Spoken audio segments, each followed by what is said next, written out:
Hi, this is Victor Antonio with another Sales Influence Moment. Today I want to talk about a strategy called the door in the face strategy. Here's how it worked. Let me illustrate with a story.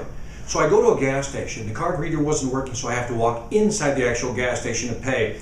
I'm waiting in line. All of a sudden I hear a voice say to me, "Man, mister, that's a real nice car you have." I look off to the corner and there's a young man about 12, 13 years old sitting on the tub. And I looked at him and I said, thank you. And then he says, well, I love the color you picked out. It's in white. I go, okay, thank you. I appreciate that. He said, you got good taste in car. Why did you choose that car? I'm like, why am I having this conversation with a 12, 13-year-old? Finally, he says this, man, one day I wish I had a car just like that. And at that moment, I looked at him and I said, well, maybe one day you will. At that very moment, the young man stands up. He says, that's exactly why I'm here. Lifts the tub off and exposes these boxes of chocolates he was selling. He said, I'm selling these boxes of chocolates to raise money. Would you like to buy a box of chocolates?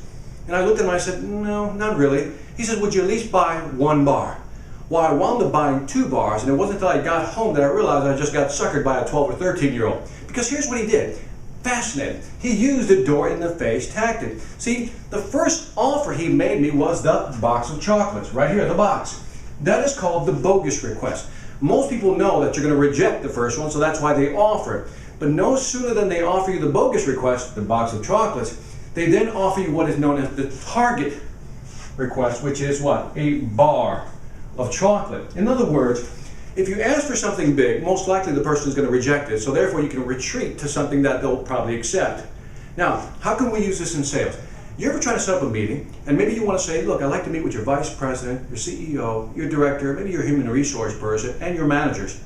Most likely they're going to say, no, that's not possible. Then you can say, go to the target request, say, well, can I at least meet with your vice president of sales? Now see, that's the person you really wanted to meet with anyway.